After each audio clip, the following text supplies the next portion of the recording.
പ്രവർത്തകരെല്ലാം ആവേശത്തിലാണ്. അതോടൊപ്പം ഞാനും.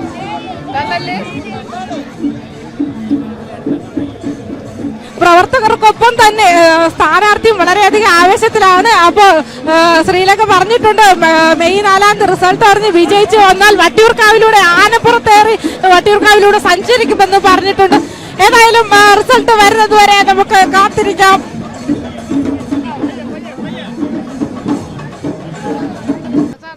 ആവേശത്തിലാണോ? എന്താ പറയാനുള്ളത്? ഈ ഒരു അവസാന നിമിഷത്തോട് അടുക്കുകയാണ്. പിന്നെ വളരെ വളരെ അത്ഭുതകരമായ റിസൾട്ടാണ് വരാൻ പോകുന്നത്. എല്ലായിടത്തും വളരെ ആവേശമുണ്ട്. വട്ടിയൂർക്കാവിലെ ജനങ്ങൾക്ക് കൂടുതൽ ആവേശം പകർന്നുകൊണ്ട് ശ്രീലേഖ കരുത്തുറ്റ സ്ഥാനാർത്ഥി, ബിജെപിയുടെ കരുത്തുറ്റ സ്ഥാനാർത്ഥി ശ്രീലേഖ അണികളോടൊപ്പം ചേർന്നിരിക്കുകയാണ്. പേരൂർക്കടയിലെ ആ കലാശക്കൊട്ട് നടക്കുന്ന ആ ഒരു സ്ഥലത്തേക്ക് നടന്നു വരുന്ന ഒരു കാഴ്ചയാണ് നമ്മൾ കാണാൻ പോകുന്നത്.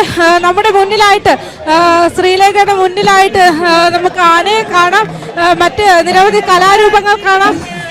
ആവേശത്തിലാണോ? ആവേശത്തിലാണ്. അണികളൊക്കെ എന്താ, അണികളുടെ ആ ഒരു പ്രോത്സാഹനം എങ്ങനെയാണ് ഇപ്പൊ ഈ ഒരു സാഹചര്യത്തില്? നല്ല നല്ല ഉഷാറ്, നല്ല എനർജി തോന്നുന്നുണ്ട്. വളരെ ഒന്നും കേൾക്കാൻ വയ്യ എന്താ സംഭവിക്കുന്നതെന്ന്. മെയ് 4-ന് ശേഷം ആനപ്പുറത്തേറി വട്ടിയൂർക്കാവിലൂടെ സഞ്ചരിക്കുമെന്നാണ് എം.എൽ.എ ആയിട്ട് വട്ടിയൂർക്കാവിൽ പോകുമെന്നാണ് ഇവിടുത്തെ അണികൾ പറഞ്ഞിട്ടുള്ളത്. ജയിച്ചതിന് ശേഷം ആനപ്പുറത്ത് കയറാം. ഇപ്പൊ അതിന്റെ പ്രവർത്തകര് കയറട്ടെ. ആ ക്രെയിനിൽ കയറുന്നുണ്ടോ? എനിക്കറിയില്ല, ഒന്നും അറിയില്ല. നോക്കാം. വളരെ സന്തോഷത്തിലും ആവേശത്തിലുമാണല്ലേ? ആണ്. പ്രവർത്തകരെല്ലാം ആവേശത്തിലാണ്. അതോടൊപ്പം ഞാനും.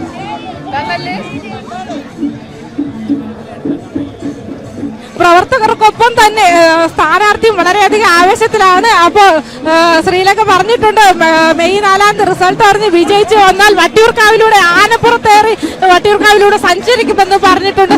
ഏതായാലും റിസൾട്ട് വരുന്നത് വരെ നമുക്ക് കാത്തിരിക്കാം.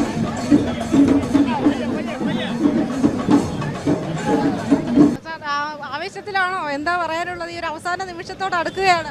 പിന്നെ വളരെ വളരെ അത്ഭുതകരമായ റിസൾട്ടാണ് വരാൻ പോകുന്നത്. എല്ലായിടത്തും വളരെ ആവേശമുണ്ട്. പ്രതീക്ഷിച്ചതിനേക്കാൾ കൂടുതൽ എം.എൽ.എമാർ കേരളത്തിൽ ഈ നിയമസഭയിലുണ്ടാവും. ബിജെപിയുടെ എം.എൽ.എമാരുണ്ടാവും. ഇനി കുറച്ച് മണിക്കൂറുകൾ മാത്രമേ ഉള്ളൂ. ഈ ഒരു അണികളും അത്രയധികം ആവേശത്തിലും സന്തോഷത്തിലുമാണ്. അപ്പം വട്ടിയൂർക്കാവിലൊരു വനിതാ എം.എൽ.എ അല്ലെങ്കിൽ ഒരു സ്ത്രീ കാര്യത്തിൽ നമുക്ക് പ്രതീക്ഷിക്കാമോ? ആവേശം അണപൊട്ടി ഒഴുകുകയാണ്.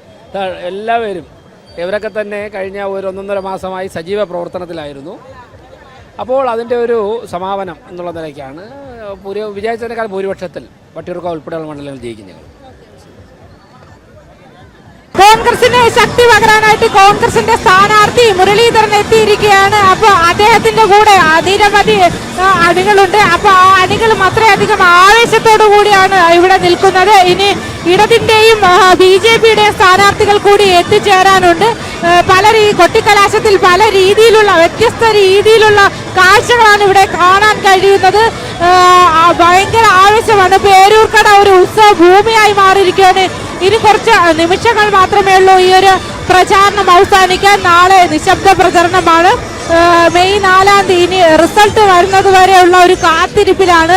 ഇലക്ഷൻ കഴിഞ്ഞ് റിസൾട്ടിനായിട്ട് ഏത് മുന്നണി വട്ടിയൂർക്കാവിൽ വിജയിക്കും, കേരളം തന്നെ ഏത് പാർട്ടി വിജയത്തിലേക്ക് എത്തുമെന്നുള്ള ഒരു പ്രതീക്ഷയിൽ അല്ലെങ്കിൽ ഒരു ആകാംക്ഷയിൽ കാത്തിരിക്കുകയാണ് ജനങ്ങൾ.